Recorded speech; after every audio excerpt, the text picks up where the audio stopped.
Hey Internet, my name is Sebbi and welcome back to the coffee break. Today is Wednesday, May 28th, and I like to dedicate. There is a zombie standing on top of this mountain. Let's defeat the zombie at first. While I'm approaching the zombie, I like to dedicate this episode to the Blue Dot mission. The Blue Dot mission is a space mission being launched today, this evening, and I'm pretty much looking forward to this. I have already introduced you to the mission a little bit in the last episode because one of the astronauts is a German astronaut. It's Alexander Gerst, who will be launched this evening to the International Space Station together with his two crewmates, Russian cosmonaut Maxim Suryayev, who will be the commander of the Soyuz capsule and who will also become the commander of the ISS once the current crew will be leaving the ISS. And at this point, Maxim Suryayev will receive the reins of the International Space Station and become the commander of it. And the second astronaut, NASA astronaut Reed Wiseman, will be the third astronaut being on this crew up to the International Space Station, launched today from the Baikonur Cosmodrome in Kazakhstan. And as I said, the mission is called Blue Dot, like the blue dot mentioned in Carl Sagan's speech about the pale blue dot, our small Earth in the universe. And as he was talking about this, he mentioned the pale blue dot. And the next upcoming space mission is called Blue Dot, and this is pretty cool. And I like to give you a little bit overview over the traditions prior to the launch. I like to explain a little bit the launch of Soyuz spacecraft, and so I like to give you a general overview what is going on. But at first, I like to give you a little bit an overview about the Blue Dot mission as such. I've already introduced you to the three astronauts, Alexander Gerst, Maxim Suryayev, and Reed Wiseman. And the Blue Dot will be launched today on May 28th, 2014. And the launch will take place at 9:56 p.m. Central European Summer Time. This will be 7:56 p.m. GMT. So you can do the conversion on your own if you're not living in Central Europe or if you're not living in a GMT time zone. Then the conversion is up to you, and I'm pretty sure that you can do this because with GMT, I think everything is pretty much quite easy to discover your own time zone. So I wish GMT would be used much more often. But I don't want to throw away my eggs. I want to talk a little bit more about the Blue Dot mission. And so launch is scheduled for 9:56 p.m. Central European Summertime, and the docking is scheduled for tomorrow, May 29th at 4:14 a.m. Central European Summertime. This will be 2:14 a.m. GMT time, so you can do the conversion again on your own. Then the docking is scheduled at the International Space Station, which leaves us with 6 hours of flight until they catch up with the International Space Station.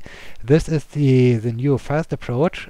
Previously, or normally, they did the approach to the International Space Station within 48 hours, and the 48-hour approach is still a backup plan because in the last space launch, or the last Soyuz launch with the current crew on board of the International Space Station, had issue with one of the correction burns to catch up with the International Space Station, and in this case they weren't able to reach the International Space Station within 6 hours, and so they did the rendezvous within 48 hours.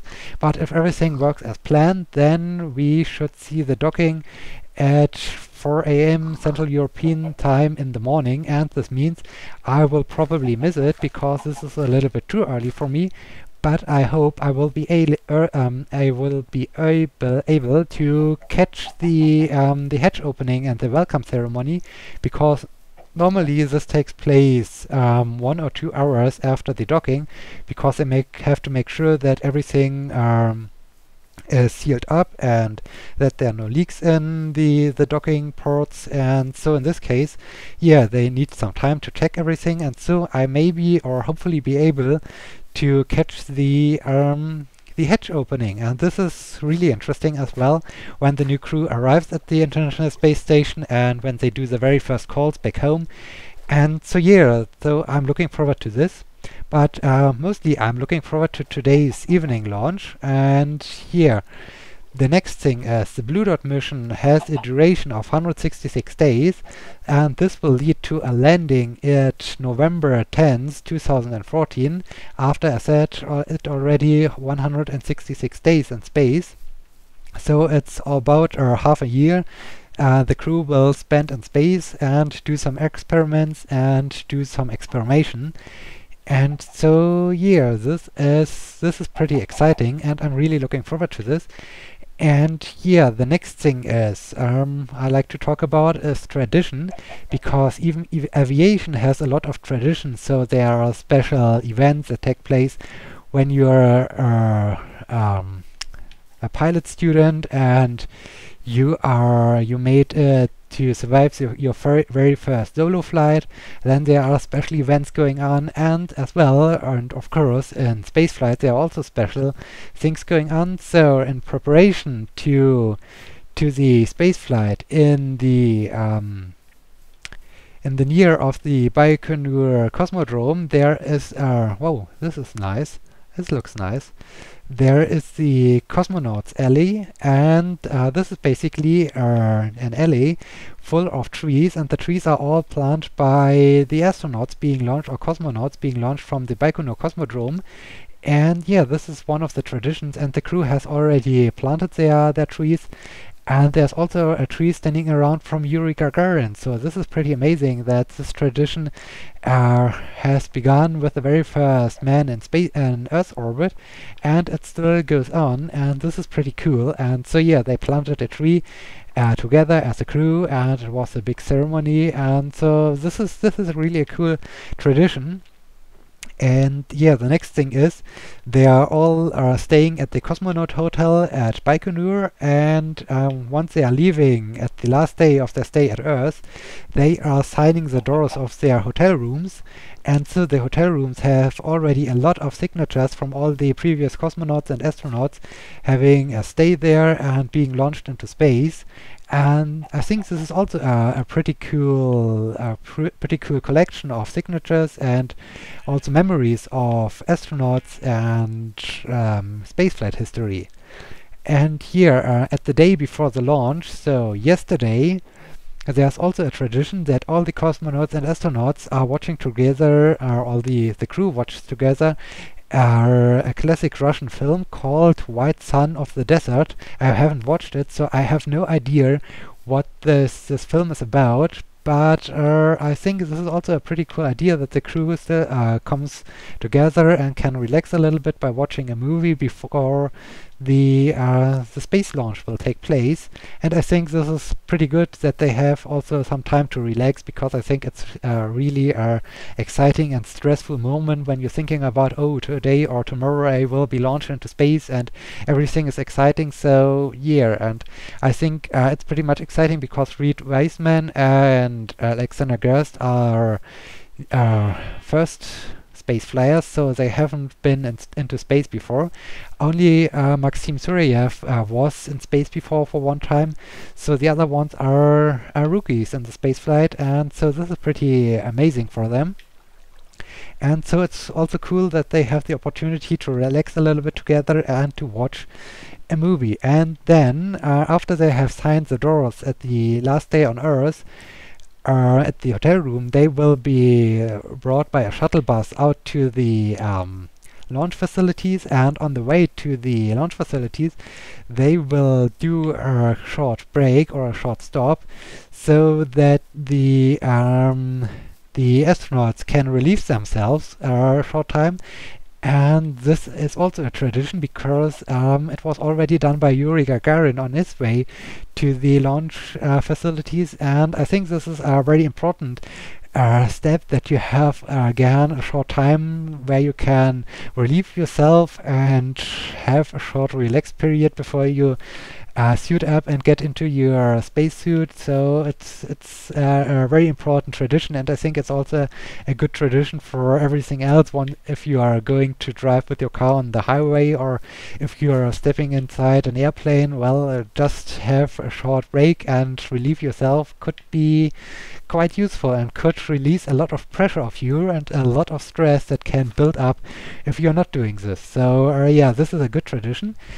And then, yeah, they are suiting up, they are getting into their spacesuit, their so-called spacesuit, and they have some last checks of the pressure of the suit. The suit gets under fully pressure, and they check if there are any leaks in it. And once everything is completed, they are heading out for the launch pad, and they are brought out to the launch pad. And 2 hours, let me just go to bed. And 2 hours before they launch, they will mount and board their spacecraft. And I think to not run around in circles, I will prepare a different thing, because I think I will start preparing my building I like to do, or my building project. And in this case, I think, no, I need a little bit more a second X, and then I will chop down some trees at the place where I want to build something. So let me do this. Close the door. And yeah, 2 hours before the launch, they will board their Soyuz spacecraft, and they will be strapped on their seats and fasten their seat belts. And then in the last 2 hours, the flight engineers and the technicians will prepare the final steps of the launch. And also the crew will prepare their spacecraft, and so they have to stay the last 2 hours on Earth within this very small and tight capsule. But I think they are already pretty much used to it, because they have spent so many times in their real spacecraft and also in their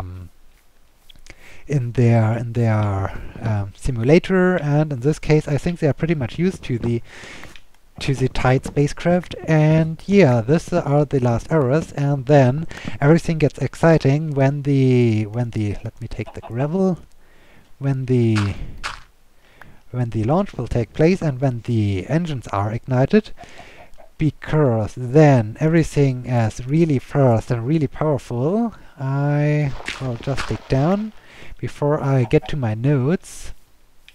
Oh, speaking of notes, yes, in preparation, they did, as I said already, a lot of simulator flights, and they had their flight manuals, and so they were adding some private or some custom notes to their flight manuals. And prior to the launch, or in preparation to the launch, they received their real flight manuals. And one step in preparation for the launch is that they need to write all the steps or all the notes they've written so far in their training flight manual into their real flight manual. So it's not that they're on board of the Soyuz spacecraft there's one space or one manual that applies to every astronaut. No, they have all their own flight manuals and spacecraft manuals, and they can even improve it a little bit. And NASA astronaut Reed Wiseman has also written some 2 special questions in his manual. On the one hand, after the launch, what is outside and how do I feel? So he is really looking forward to his very first space flight. And so in preparation for this, he has written down some notes he likes to know once he is really in space. And yeah, this is also a very cool or an interesting step. And this is also a nice thing about aviation, because there you have also your checklists and everything as in a well-developed routine, that you don't miss any step in preparation for takeoff or for your flight, that you check everything. And checklists are also very important. So it's pretty cool that they have even custom-made checklists they prepare for themselves. And so yeah, this is pretty cool. And now I wanted to talk about the launch itself. Obviously, at T-0, the takeoff will take place, and they will lift off and aim for space. And now I wanted to get my notes. I have written or prepared a lot of notes. And the rocket, the Soyuz rocket itself, is about 50 meters tall, and it is about 10 meters diameter, and fully fueled it weighs 310 tons, so it's a lot of fuel and a lot of propellant for being launched up into space, but well, it needs a lot of propellant to launch into space. And yeah, this thing will take off obviously at T-0, and then they will start their ascent into space. And already after 45 seconds into flight, they will reach an altitude of 11 kilometers and a velocity of 1,640 kilometers per hour, so this is quite fast. And 11 kilometers, if you're taking a commercial flight with a normal jet, and you're heading somewhere, and yeah, this thing normally flies at altitudes around 10 to 11 kilometers, but you are not ascending to this altitude within 45 seconds, so this is really a fast ascent, and this is also pretty fast. And once they reach this altitude and this velocity, they have the moment with the maximum pressure on their spacecraft and on their rocket. And this is also called max Q. At this point, there's a maximum stress on the rocket itself because, well, the atmosphere and the velocity are at this point the strongest. And so yeah, this is one of the exciting points. And yeah, so this is already 45 seconds into the mission.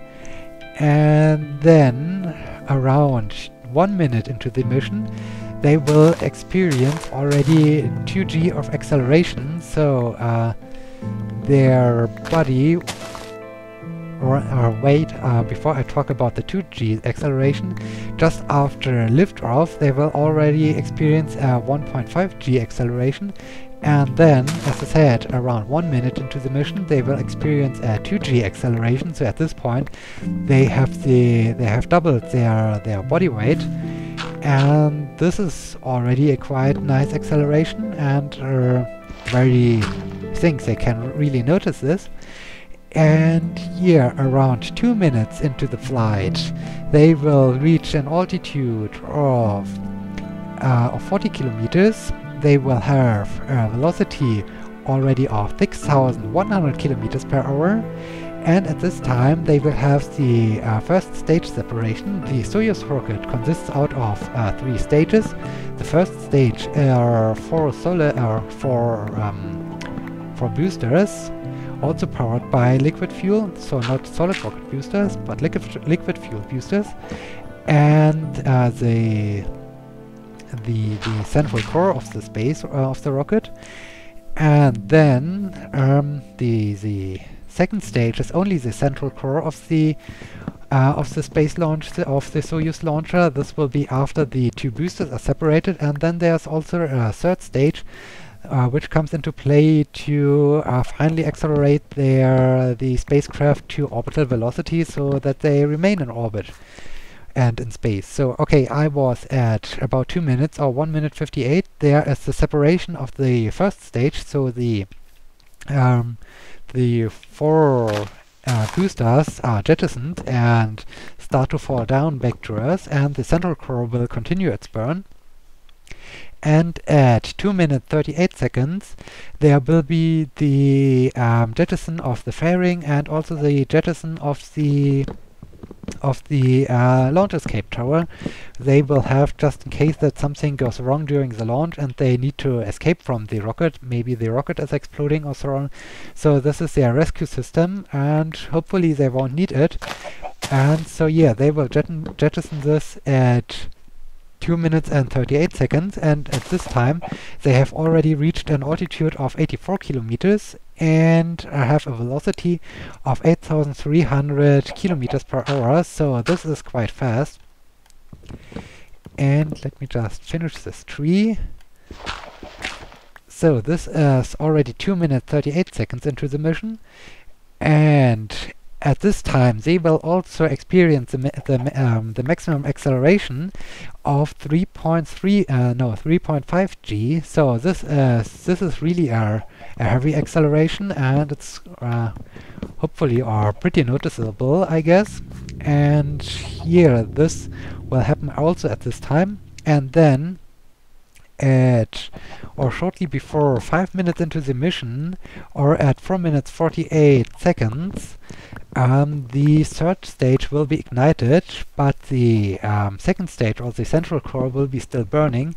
So if you're looking at the Soyuz launcher and you're seeing a gap between the central core and the third stage, this is exactly the place, or this is exactly the part where the third stage is connected to the second stage, or the central stage, and yeah, this thing will start burning before the central core will be burnt out. And yeah, once the engines are burning, the central core will be shut down and will be jettisoned, and then they have the third stage, and the third stage will burn for about 4 minutes to accelerate them to orbital velocity. And we have already the sunset for the second day, and I even haven't finished to explain the complete launch the complete launch process. So in this case, I think this will be a 3-day episode. I'm sorry for this, that this episode gets a little bit more lengthy, but I'm so excited and so hyped about this upcoming space launch this evening, that I can't stop talking, and I really like to wrap up the launch sequence of the Soyuz launcher. And yeah, in this case, I really like to continue with this. So let me head back at first to our cabin, so that we can just spend the night there, and then continue with the explanation in the morning. So let me just run up here, and I think I need to grab some food. Let me close the door. Oh, we have an apple. This is nice. Let me eat the apple, and maybe eat the pork chop. Okay, this is good enough, and now let's go to bed. So we are at the second stage separation. At this time, they have, when the third stage will be ignited and the second stage is still burning, they have already achieved an altitude of 176 kilometers, and this is only after 5 minutes. So 5 minutes up to 170 kilometers of altitude, and this is also pretty crazy. This is really skyrocketing, and at this point they have already reached a velocity of 13,500 kilometers per hour. So this is really fast already.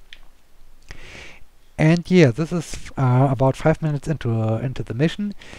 And as I said, then the third stage will start to burn, and the burn will last for about 4 minutes, and they are aiming for an orbit at around 210 to 220 kilometers above the Earth's surface, and this will be then reached around 9 minutes into the mission.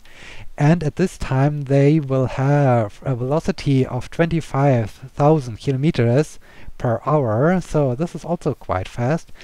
And at this time they will have the separation of the third stage, and this will be also the spacecraft separation, and then they are finally in orbit, and they are in space, and they will be orbiting around, and they are on their way to catch up to the International Space Station, what they will do hopefully within the next 6 hours of their mission, and then the exciting docking process will start. So yeah, let me just go over my notes. Have I missed something about the launch process? No, I have not.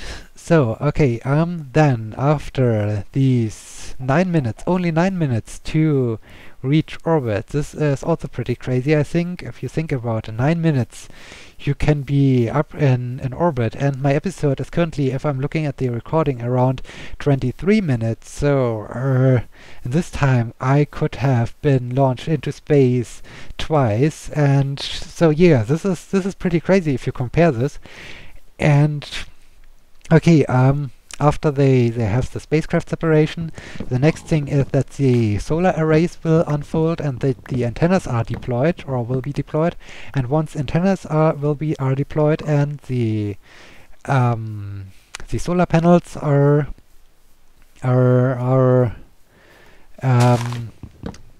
deployed, or the solar arrays are unfolded, then they are really in space, and then their mission has really begun, and everything starts to happen. Yeah, And I think this is also pretty crazy if you think about. I think now I need to do some digging.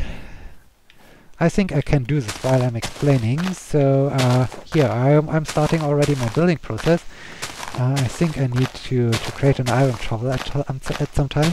And yeah, I think this is also pretty crazy. The first 2 hours or the last 2 hours on Earth, you are spending already strapped onto your seats in your spacecraft, and you are ready to launch, and you are prepared for the launch, and you're sitting in your spacesuit.